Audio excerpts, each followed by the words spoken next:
प्यारे बच्चों, हम लोग क्लास 10th के मैथ्स पढ़ रहे हैं और इससे पहले हम ट्रिगोनोमेट्री के 2 क्लास लिए। बीच में वक्त नहीं मिला, आज वक्त मिला है तो आज से हम लोग एक नई चैप्टर की शुरुआत करेंगे जिसका नाम है पॉलिनोमियल। और इसके बाद बीच में जब जब वक्त मिलेगा हम बीच में सारे आपके सब्जेक्ट को कवर करेंगे और सारे टॉपिक को कवर करेंगे, स्पेशली जो एग्जाम्स में सबसे ज्यादा प्रॉब्लम क्रिएट करते हैं। वैसे पहले देखेंगे वैसे चैप्टरों को हम, चाहे मैथ्स हो, वक्त मिलेगा तो हम फिजिक्स और केमिस्ट्री भी हम आपको देखेंगे कि फिजिक्स और केमिस्ट्री के जो इंपॉर्टेंट क्वेश्चंस है जो एग्जाम में कंटिन्यू पूछे जाते हैं वैसे सवाल पे भी हम लोग डिस्कस करेंगे और हम बताएंगे आपको कि उसके क्वेश्चंस का आंसर कैसे देना है आपको।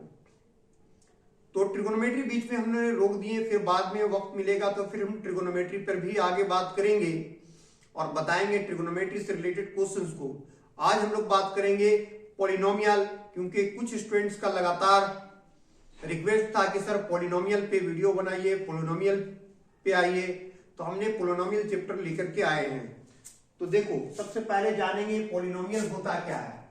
ये अलजेब्रा मैथमेटिक्स बहुत सारे पार्ट्स में बटे हुए हैं, जैसे for example algebra, trigonometry, geometry, इस तरह से अलग अलग पार्ट में बटे हुए हैं। सारे पार्ट मिलकर के मैथमेटिक्स होता है। तो पॉलिनोमियल भी अलजेब्रा का एक पार्ट है। और पॉलिनोमियल का मतलब होता है क्या, इसकी पॉलिनोमियल जो बोला है ये 2 वर्ड से मिलकर के बना हुआ है। एक है पॉली प्लस नोमियल।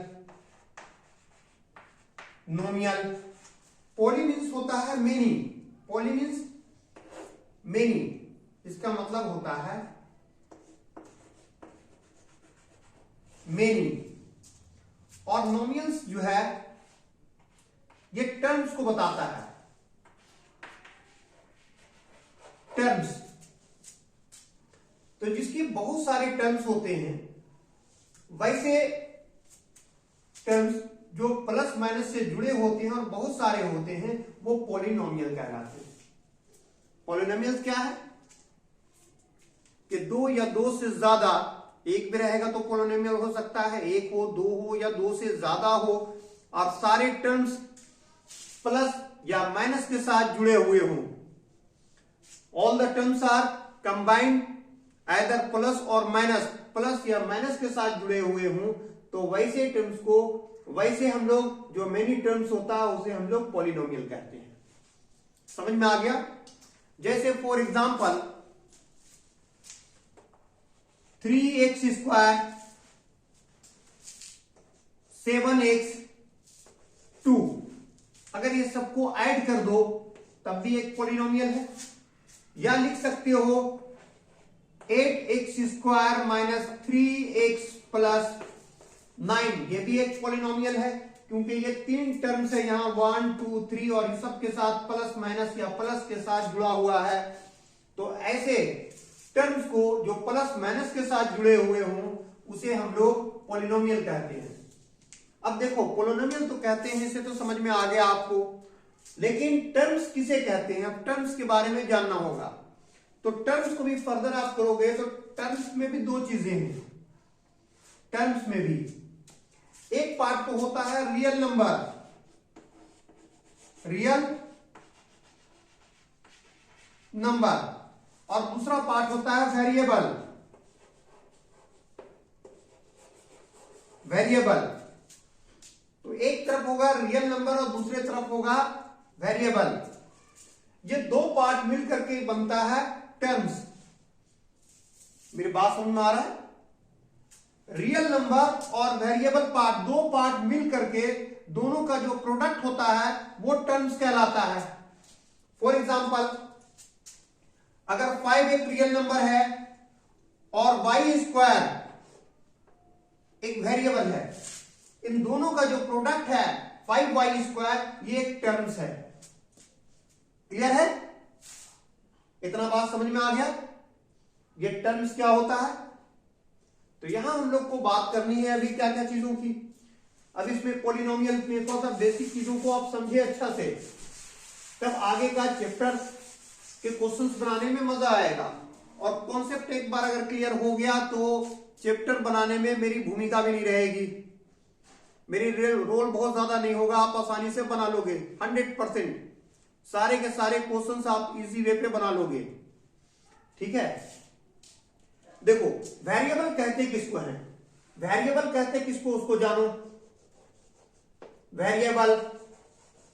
वेरिएबल होता है जो समय के साथ साथ जिसकी वैल्यू बदलते रहती है।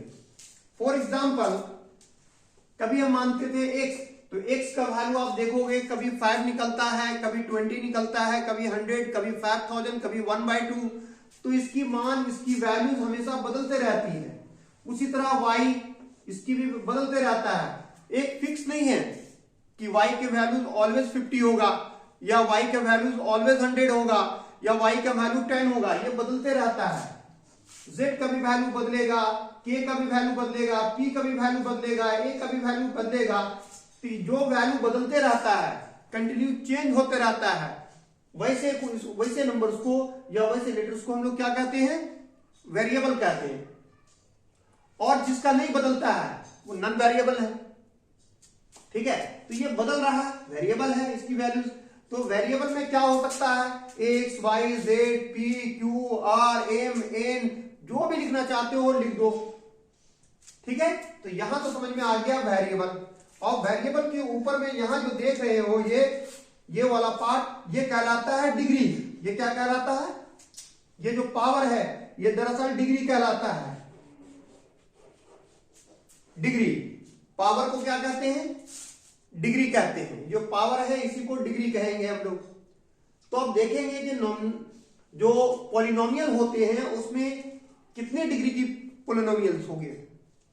इतना बात समझ में आ गया आपको कि पॉलिनोमियल क्या होता है। पॉली प्लस नोमियल से मिलकर बना होता है। पॉली का मतलब होता है मेनी, और नोमियल का मतलब होता है टर्म्स। मतलब एक ऐसा सीरीज जिसमें बहुत सारे टर्म्स हो और वो प्लस माइनस के साथ जुड़े हुए हो, चाहे प्लस के साथ ऐड हो, कंबाइन हो, या माइनस के साथ। अब टर्म्स के ऊपर में भी है कि टर्म्स दो पार्ट से मिलकर बना होता है। एक होता है रियल नंबर, दूसरा होता है वेरिएबल। वेरिएबल किसको कहते हैं वो हम बता चुके हैं आपको कि किसको कहते हैं और क्यों कहते हैं, उसका रीजन भी हम दे चुके हैं आपको। अब आइए रियल नंबर। तो रियल नंबर में कोई भी नंबर हो सकता है। रियल नंबर कुछ भी हो सकता है। रियल नंबर, सारे नंबर इंक्लूड होते हैं रियल नंबर में। क्लियर है, तो दो पार्ट के प्रोडक्ट मिलकर के एक टर्म्स बनता है। अब रहा टर्म्स का भी कुछ कंडीशन होता है कि किसे हम टर्म्स कहेंगे और किसे नहीं कहेंगे। टर्म्स का भी कुछ कंडीशन है कि टर्म्स हम किसे कहेंगे। क्या सारे टर्म को टर्म कहेंगे? नहीं, हम सबको टर्म्स नहीं कह सकते हैं। टर्म्स जो है, जो दे रखा है, सभी को हम टर्म्स नहीं कहेंगे। तो पॉलिनोमियल में किसको हम टर्म्स कहेंगे, कैसे टर्म को हम काउंट करेंगे, ठीक है, कैसे उसे आइडेंटिफाई करेंगे, चलो इसे हम पहचानते हैं कि टर्म किसे कहेंगे। तो टर्म में जो डिग्री होगा ऊपर में, यह खास है कि डिग्री जब भी होगा तो वो नॉन नेगेटिव होगा, नॉन नेगेटिव इंटीजर होगा। ये जब भी होगा तो क्या होगा, ये ऑलवेज होगा नॉन नेगेटिव इंटीजर। क्या होना चाहिए, नॉन नेगेटिव इंटीजर। तो नेगेटिव सिर्फ पॉजिटिव इंटीजर नहीं होनी चाहिए। क्यों? क्योंकि जीरो भी एक पॉलिनोमियल हो सकता है और जीरो को हम ना ही नेगेटिव इंटीजर कहते हैं और ना ही पॉजिटिव इंटीजर कहते हैं। जीरो एक ऐसे नंबर है जो neither negative integer nor positive integer, ये नेगेटिव और पॉजिटिव इंटीजर में नहीं होता है, ठीक है। तो इसमें पॉजिटिव इंटीजर के साथ साथ में जीरो को भी इंक्लूड करते हैं, इसीलिए लिखा गया नॉन नेगेटिव इंटीजर। मतलब नेगेटिव को छोड़ करके जीरो भी हो सकता है और कोई भी पॉजिटिव हो सकता है, ठीक है। तो जब भी होगा टर्म्स में जो पावर होगा जिसे हम डिग्री कहते हैं वो नॉन नेगेटिव इंटीजर होनी चाहिए, ठीक है। डिग्री में कभी भी कोई फ्रैक्शन या डिसिमल नहीं होना चाहिए, नहीं तो वो टर्म्स नहीं काउंट होगा। फॉर एग्जाम्पल, अगर मान लीजिए इस तरह से दे रखा है 6x⁻², तो क्या ये टर्म्स होगा? तो नहीं, ये टर्म्स नहीं होगा। अगर दिया हुआ है यहां पर 15x⁻³ क्या ये इसे हम टर्म्स की लेंगे, कैटेगरीज में लेंगे? तो नहीं, ये टर्म्स नहीं होगा, क्योंकि यहां जो डिग्री दे रखा है, यहां जो पावर है वो नेगेटिव में है, और हम लोग जानते हैं कि नॉन नेगेटिव इंटीजर ही होना चाहिए डिग्री में। तो ये भी पॉलिनोमियल नहीं होगा। या भी पॉलिनोमियल ऐसा भी नहीं होगा जैसे 4/x², नीचे डिनोमिनेटर में भी नहीं होगा। क्यों नहीं होगा डिनोमिनेटर में? इसलिए कि ये जो ऊपर जाएगा इसे लिख सकते हो आप, ये ऊपर जाएगा तो पावर माइनस में हो जाएगा, पावर -2, और हम जानते हैं कि माइनस वाला कोई भी जो डिग्री है वो टर्म्स नहीं हो सकता है। तो टर्म्स में कोई भी डिसिमल में भी नहीं हो सकता है। जैसे for example 9x⁻1.3 plus 4x, क्या ये पॉलिनोमियल है? तो आप कहोगे नहीं है पॉलिनोमियल, क्योंकि यहां जो पावर दिया हुआ है, जो डिग्री है इसका, वो डिसिमल में है, तो डिसिमल में भी नहीं हो सकता है। तो ये भी क्या है? ये भी पॉलिनोमियल नहीं होगा। क्लियर है? तो पॉलिनोमियल ये नहीं हो सकता है।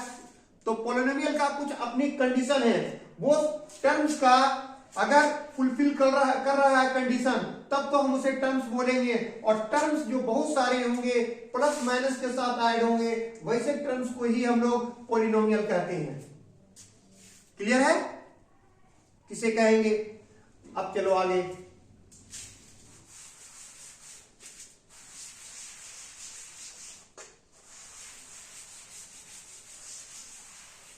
अब नेक्स्ट, अब देखो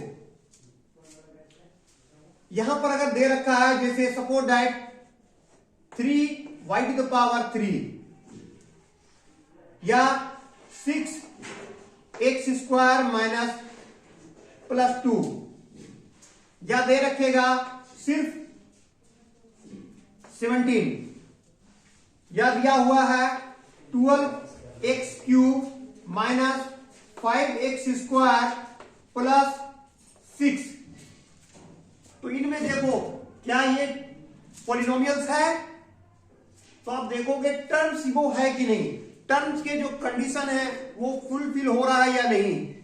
यहां देखोगे 3x², एक तो रियल पार्ट है, रियल नंबर है, दूसरा जो है वेरिएबल है, वेरिएबल के ऊपर जो डिग्री दे रखा है वो पॉजिटिव इंटीजर है। तो यस, ये हो सकता है, ये एक पॉलिनोमियल है। अब सेकंड को चेक करो, 6x² +2, यहां देखो दो टर्म नजर आ रहा है, लेकिन क्या ये टर्म है? तो देखोगे 6 एक रियल नंबर है, और इनके साथ वेरिएबल के ऊपर में जो पावर दे रखा है वो क्या है? पॉजिटिव इंटीजर है। तो ये भी एक पॉलिनोमियल होगा। 17 देखो, क्या ये पॉलिनोमियल है? सिर्फ इसमें तो रियल नंबर नजर आ रहा है। आप देखोगे सिर्फ 17 है, क्या ये एक पॉलिनोमियल है? ये टर्म है। तो प्यारे बच्चों, ये भी एक टर्म है। कैसे है वो देखो, 17 अगर लिख दें या कोई भी नंबर, तो वो भी एक टर्म होता है, और ये भी पॉलिनोमियल है। इसको आप लिख सकते हो 70x⁻0, और हम जानते हैं किसी का भी पावर 0 अगर हो गया तो वो 1 के बराबर होता है। पावर ऑफ एनी वेरिएबल और number will be equal to 1, 1 के बराबर होगा। और ये 1 के बराबर हो जाएगा तो फिर ये तो देखो, ये रियल नंबर हो गया, और ये वेरिएबल के ऊपर में डिग्री हो गया, इसकी डिग्री 0 होगी, तो ये भी मिलकर के क्या हो गया? ये भी एक पॉलिनोमियल हो गया, क्योंकि टर्म्स के जो कंडीशन है वो उसको फुलफिल कर रहा है। उसी तरह कोई भी नंबर हो, जैसे नंबर हो गया आपका 16, क्या ये पॉलिनोमियल है? अच्छा, इसके साथ x² x⁻0 लिखो, y⁻0 लिखो, वो ऑलवेज क्या होगा? एक ही होता है।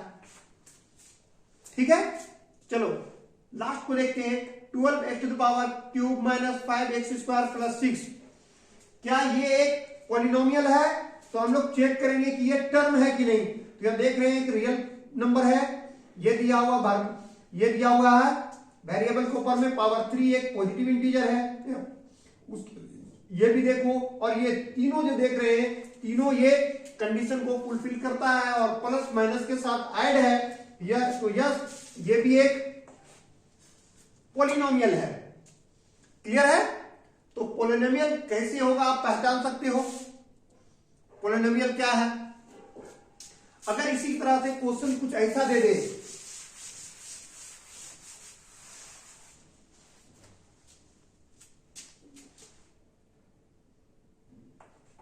सेवन रूट एक्स प्लस 7, तो क्या ये पॉलिनोमियल होगा? तो आप बोलोगे ये पॉलिनोमियल नहीं है। क्यों? क्योंकि 7x⁻, रूट हटाओगे तो फिर ये 1/2 आ रहा है, और हम जानते हैं कि पावर जो भी है ये डिग्री जो है उसका कभी भी फ्रैक्शन में नहीं आएगा, तो ये एक पॉलिनोमियल नहीं है। ठीक है, इस तरह का पॉलिनोमियल नहीं होगा। अब चलो हम लोग जानेंगे कि पॉलिनोमियल जो होते हैं उसके टर्म्स और डिग्री के बारे में। इतना तो सीख गए।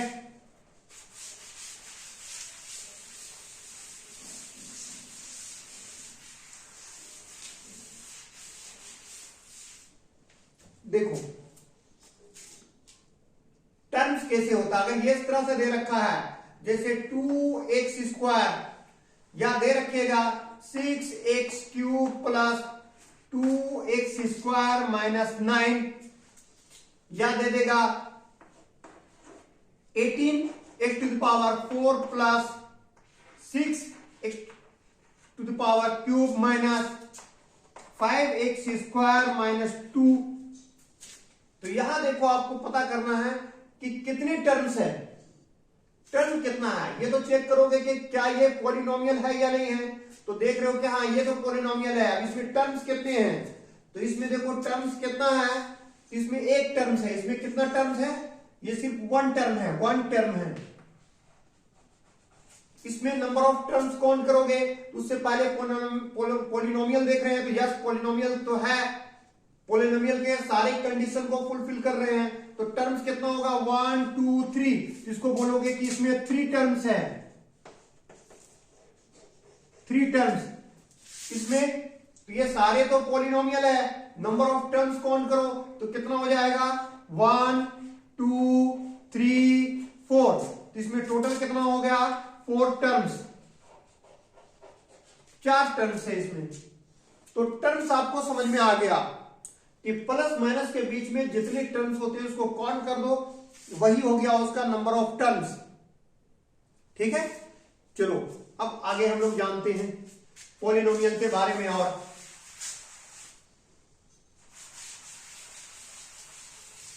आइए अब डिग्री के बारे में थोड़ा सा हम लोग जान ले। जैसे क्वेश्चन देगा 11x³ प्लस 6x² प्लस 2, अब बोलेगा कि ये पॉलिनोमियल कितनी डिग्री का है। तो डिग्री हम लोग कहते हैं, ऊपर में जो देख रहे हो ये पावर, इसी को डिग्री कहते हैं। तो डिग्री में देखो कि यहां भी दे रखा है, यहां भी दिया हुआ है, और यहां कुछ नहीं है, मतलब x की पावर 0 तो हो सकता है। तो हम डिग्री किसको मानेंगे, तो जो देखोगे वेरिएबल है, x यहां भी है, x यहां भी है। ठीक है, तो जो वेरिएबल का जो मैक्सिमम पावर होता है वही उसका डिग्री होता है। तो इस पॉलिनोमियल का डिग्री कितना हो जाएगा, तो ये 3 डिग्री का है, क्योंकि हाईएस्ट 3 गया है, इसमें 2 है, इसमें कुछ नहीं है, तो मान सकते हो x की पावर 0, लेकिन हाईएस्ट तो कितना है, 3 है, तो ये 3 डिग्री का हो गया। अच्छा पॉलिनोमियल अब कुछ ऐसा दे दे, अगर मान लो 25x⁹ माइनस 17x⁶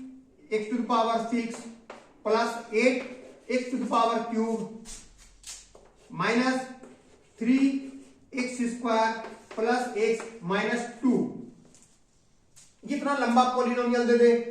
अच्छा पॉलिनोमियल में कोई जरूरी नहीं है कि एक ही टर्म हो सकता है, या 2 टर्म हो सकता है, या 3 या 4, पोली का मतलब ही होता है मेनी, कई हो सकते हैं।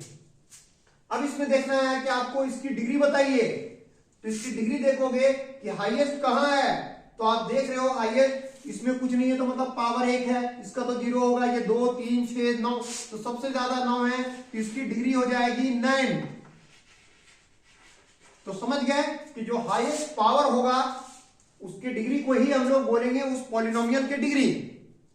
समझ में आ गया। दूसरी एक बात और बता दें आपको हम कि क्लास 10th की जो सिलेबस है उसमें जो पॉलिनोमियल चैप्टर है इसमें सिर्फ आपको सिंगल वेरिएबल के बारे में पढ़ना है, एक से ज्यादा वेरिएबल के बारे में आपको नहीं पढ़ना है। एक से ज्यादा वेरिएबल होता है तो वैसे भी पॉलिनोमियल कहलाता है। जैसे आपको सिर्फ हम समझा देते हैं इसमें, लेकिन पढ़ना नहीं है आपको।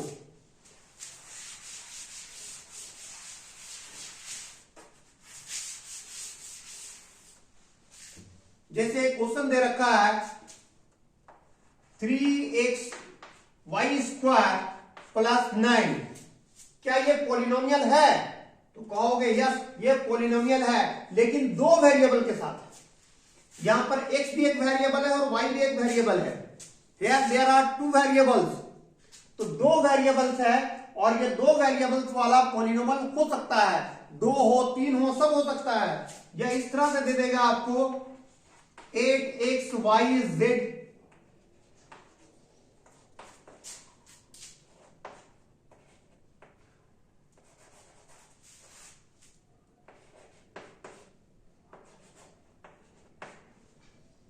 इस तरह से दे दिया। तो क्या ये पॉलिनोमियल है? तो हाँ, इसमें 3 वेरिएबल है, इसमें भी 3 वेरिएबल है, तो ये हो सकता है, ये भी पॉलिनोमियल है, ये भी पॉलिनोमियल है। लेकिन आपको हम बता दें कि आपको एक से ज्यादा वेरिएबल का पॉलिनोमियल नहीं पढ़ना है। क्लास 10th का जो सिलेबस है उसमें सिर्फ सिंगल वेरिएबल है, इसलिए हम ज्यादा फोकस कर रहे हैं आपको सिंगल वेरिएबल पे। 2 या 2 से ज्यादा वेरिएबल का भी पॉलिनोमियल हो सकता है, लेकिन हम उसको डिस्कस नहीं कर रहे हैं यहां, थोड़ा सा आपकी जानकारी के लिए बता दिए, ठीक है। और इसकी अगर डिग्री देखेंगे हम लोग, पावर टेस्ट चेक करेंगे तो कैसे होगा, तो देखो दोनों का ऐड होता है, इसके पावर कुछ नहीं मतलब 1 है, तो 1 + 2 मिलकर के हो जाएगा 1 + 2 = 3, तो ये 3 डिग्री का होगा। इनका देखोगे तो इसका में कुछ नहीं है, 1 है, तो यहां हो जाएगा 1 + 3 + 2, टोटल मिलके हो गया 2 + 3 5 + 1 6। जहां चेक करो 1 1 होगा, तो 5 + 1 + 1 इट बिकम्स 7। दोनों में ज्यादा कौन है? ये 7 है, ये 7 डिग्री का होगा। ये कितना डिग्री का होगा? ये 7 डिग्री का होगा, 7 डिग्री का पॉलिनोमियल है। तो इस तरह से पॉलिनोमियल का डिग्री फाइंड आउट करते हैं।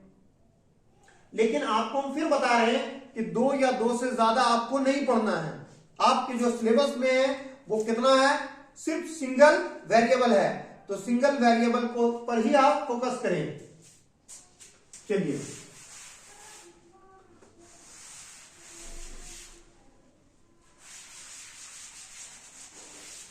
अब पॉलिनोमियल की अगला, अब जैसे आपको कुछ दे देगा, सपोज दैट 27 3 + 5x² - 3x + 6। अब बोलेगा इसमें, देखिए एक ही सवाल पे हम कोशिश करेंगे बहुत सारी चीजों को बता देने की। अब ये पॉलिनोमियल दिया हुआ है और आपको बोलेगा कि दिए हुए पॉलिनोमियल पे बताइए x² का कोफिशिएंट क्या होगा। तो कोफिशिएंट कहते किसको है उसको समझो। यहां पर देखो x³ है, इसके आगे जो लगा हुआ है ये x³ का कोफिशिएंट है। ये कोफिशिएंट ऑफ x³ इज 27, इसको कहते हैं कोफिशिएंट, ठीक है। यहां पर ये भी कोफिशिएंट होगा, ये भी कोफिशिएंट होगा, ये भी कोफिशिएंट होगा, ये कोफिशिएंट नहीं होगा, वो कांस्टेंट है, ठीक है। अब देखो आपसे पूछेगा x² का कोफिशिएंट, तो लिखोगे